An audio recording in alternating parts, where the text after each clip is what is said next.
March 2nd, 2024, Tokyo, Japan, where Crunchyroll Anime Awards was held.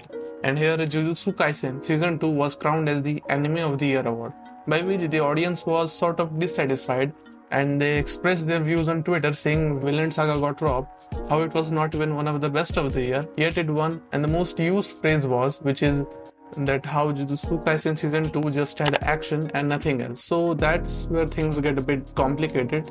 So listen, if your favorite anime didn't win the Anime of the Year awards, it's completely fine to have dissatisfaction over it. But just because it lost, it doesn't mean that you should hate the anime that has won, especially in this case. Now I know that Villain Saga Season 2 was fantastic and the audience getting dissatisfied for not winning is completely understandable.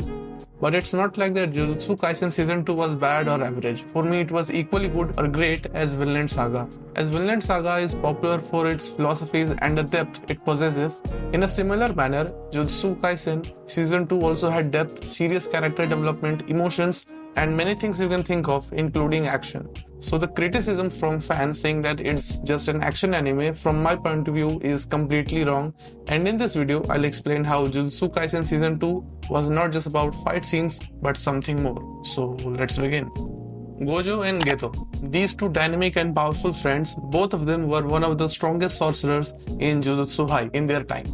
Both used to go to missions together and had developed a very strong bond or friendship, and both of them had interesting parallels, where Geto used to come from a very normal background and had a non-sorcerer family, and Gojo on the other hand was from one of the big three families of Jujutsu. Gojo always depends on his strength and smartness and is a very straightforward person, whereas Geto is dependent on his tactics and his curse spirit manipulation and is a very complicated person to understand. And it's just one time when they were on a mission together to rescue Riko Amanai for Master Tengen, as she was the star plasma vessel, and everything was alright. It's just at the very last moment things went very wrong and changed the lives of these two friends, where at the end in the Jujutsu High they were attacked by Toji Fushiguro, where Toji almost managed to kill Gojo. He then killed Misato, and finally right in front of the eyes of Geto, he killed Riko Amanai. Geto by then had decided that he would not let Riko to be the sacrifice for Master Tengen and let Riko live her full life. But it didn't matter as she got killed, and here it was just the beginning because the worst was yet to come for Geto. After this he fought against Toji, but of course he got defeated, and as Gojo came back using reverse curse technique and also rescued Riko's dead body from the organization, all the members of the organization, they had a happy face. They were celebrating, and this is where Geto stepped into the scene, and this is where everything went wrong because here Geto's ideologies changed drastically. As from this point, he started to hate humans or non-sorcerers very deeply, and after this, for within a year, Gojo used to go on missions alone, and Geto always sort of stayed isolated or alone, and the hate for non-sorcerers rose drastically. And after some time, another one of his dear friend, Yu Haibara, died while of course protecting people, which again served as a heavy psychological edge for Geto to hate non-sorcerers, as from this point he had started to believe that non-sorcerers are not worthy enough to be protected. And after meeting with Yuki, where they exchanged ideas about eradication of cursed spirits, Yuki told that if they eradicate all the non-sorcerers, then automatically cursed spirits will end, as cursed spirits are born from negative emotions of people, which gave Geto an idea and he was dead serious about it. And then while he was on a mission in a village, he witnessed utmost cruelty from the villagers as they tortured and imprisoned two little girls, thinking they are responsible for whatever bad things had happened to the village. And this is where everything went down. Geto lost its school and killed all the 112 villagers and rescued those two girls and became an evil curse user, and this was sort of foreshadowed in the beginning of the episode, as in this shot you can see that the path which is ahead Geto is dark and closed, meaning the path which he'll take from here will bring him nowhere. It would just make him a murderer of many people, hence a dark future with no result. Whereas the path which lies ahead of Gojo has a bright light to it, as from the rough past which they shared, Gojo learned something positive, which is responsibility, as just letting his guard down for a second costed Riko's life, and that he should have been a little more cautious. He learned about responsibility, and it's quite visible in first 2 seasons of Jujutsu Kaisen, because of the way he grooms his juniors and has a simple ideology of helping the ones in need. And from here, Gojo had a future with more greater responsibilities and challenges, where Geto learned something else. He took a different meaning altogether from this event, which of course made him who's now, which tells us that how a good or broader perspective matters, And this is where, to be honest, I started to see Gojo as a completely different person, especially in this scene, where he wakes up and just stands there smiling, while the show's main trio in the back symbolizing his past or memories he has right now. And also the fact that Gojo has always seen as a very goofy and out of context guy, but upon witnessing his past where he has gone through so much, also killed his best friend with his own hands and still behaved like nothing happened, yet he chooses to be a type of person who cheers for everybody, supports everyone, and is a really good teacher of all his students. Gojo is one of the most popular characters in the anime, yet many people just fails to realize the deep characterization of him. He is so much more than just a powerful guy or a cool guy. Probably one of the deep characters in recent times. You must have observed that Nanami Kento, despite looking very cool from the above, also looks very tired at times, especially in season 2, and that's because of his binding vow, which is that while in working hours in the day, the more overtime he'll do, the more curse energy he'll get at night. So that means he's always working at the office in the day and doing his sorcerer duties in the night. That's the reason he always seems so mentally exhausted, because he just works almost every time and rarely gets time to take rest. Yet he had a dream, which was to go to Malaysia for holidays, but it was just a dream which never could have been fulfilled because of his binding vow. In case you don't know, in Jujutsu Kaisen's world, a binding vow is very powerful, and once packed, you can't break it, because if you do, something really bad will happen with you, as mentioned by Kenjaku. That's why going to Malaysia was just a dream for Nanami, and also why he just submitted himself to Mahito in the end to die. Because he was tired of being a failure, tired of being mentally exhausted and not being able to do something more in his life. And his last moments, he saw Haibara, who was his junior and also lost him during a mission which heavily impacted him, and in the end his last words were to Yuji, "You take it from here." So it's like he passed the baton to Yuji, and without any doubt we can say that Yuji filled his shoes properly. And this also meant that he also passed the surf rings as well. Meaning Yuji still had to suffer and carry it all with himself, and later he even says, "I'll take your sharing of suffering, Nanami." Meaning he'll carry the sufferings with him but will never give these a chance to mentally or physically exhaust him. Just like Gojo, Nanami is also very popular in the mainstream anime, and same as Gojo, people fails to realize the deep characterization of him. Everyone think of himself as cool, but in reality he's not cool. He's just tired and frustrated, and he keeps it to himself. Many of you might not know, but Toji Fushiguro is unstable. Yes, you heard it right.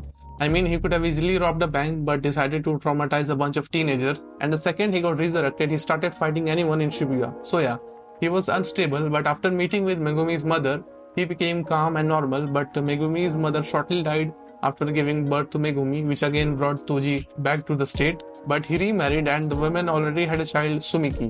But they escaped together, leaving Megumi and Sumiki behind. And the reason Toji left Megumi, because he thinks that after Megumi's mother's death, he can never really be a father to him. He can't raise him well, so he left him and took the title of Megumi's mother only, deciphering that he has left the clan as well. And by the way, he also hated the clan because he had no curse energy, and he was never really accepted by his clan or family, Zenin. They would always treat him as an outsider. This might sound similar because they did the same with Maki, and despite leaving Megumi behind, he still loved him, although his son didn't, which is fairly understandable. And upon getting asked by Gojo for his final words, the person who came in his mind was his son Megumi, and asked Gojo if he could do anything about his son, to which we all know that he did. And in Shibuya, when he was resurrected, the second he got to know that he is fighting his son and he has not joined Zenin and living a happy life, Toji without any hesitation killed himself, because he understood that this is not his place now. He has already died and made his wish, and that wish has came true. So it would be a huge disrespect to it. So yeah, I know that he was not very a good guy either. Like, as I previously said, that he could have easily robbed a bank but decided to traumatize a bunch of teenagers. But despite doing all this, he still loved his son like how a father would do, and just seeing him do well brought a happy smile to his face. So he is indeed very bad, but as a father, he wants nothing else but happiness for his son. Nobara's chair analogy. The episode in which Nobara died, the entirety of the episode was dedicated to her life and her chair analogy, to which she says that in her life she has multiple chairs which she has reserved for some people, but sometimes people like Yuji bring their own chair and sit with her. Now, what does it mean? So it's pretty simple. She had reserved the seats, which means it's for her family, her friends, especially Fumi, and doesn't want anyone else because it's very painful when you leave them.